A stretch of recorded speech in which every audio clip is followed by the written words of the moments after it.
Interesado ang TNT tropang 5G na makuha sina Christian Standardinger, Kevin Ferrer, at Justin Chua. Sinasabi ng mga alingawngaw na tina-target ng TNT si Christian Standardinger mula sa Terra Firma, sa kabila ng wala nang natitirang draft pick na Maya Alok. Sa halip, naghahanda umano sila ng pakete ng mga veteranong manlalaro para akitin ang Jeep. Kung magpapatuloy ang kalakalan, maaaring si Standardinger ang nawawalang piraso para sa frontcourt ng TNT.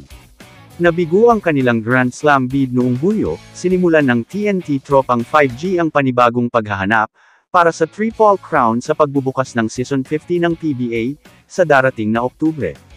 Bagamat mananatili si Jason Castro para sa hindi bababa sa isa pang kumperensya, habang patuloy siyang nagpapagaling mula sa isang pinsala sa patellar tendon, ang kanyang understudy na si Reynam Batak ay bumalik na, ganap na malusog at nagsasanay na.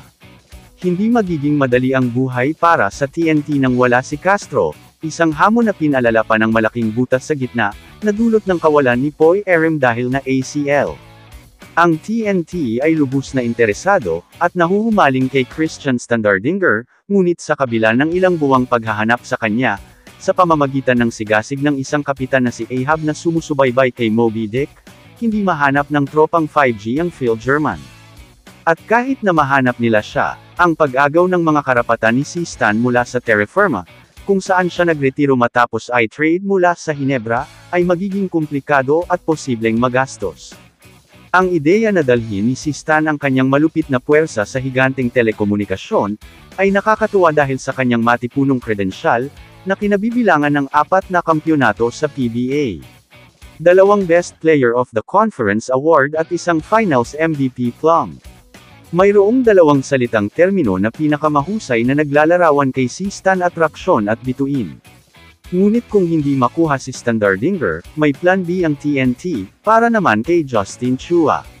Makakatulong si Chua na mabawasan ang inaasahang magiging kaunting laki, at power vacuum sa inside game at rebounding ng TNT. Magiging bonus kung muling likhain ni Justin ang ilang mahikang hinabi niya sa UAAP. Sa oras na umabot ang tropang 5G sa Game 7 ng PBA Philippine Cup, 5 linggo na ang nakararaan, ang kanilang mga bituin sina Roger Pogoy at Calvin Oftana at support cast ay injured pa.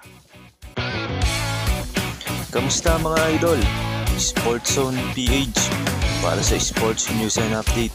Kung bago ka pa lamang dito sa channel ko, pindutin mo na ang subscribe button at notification bell para lagi kang update sa mga sports news.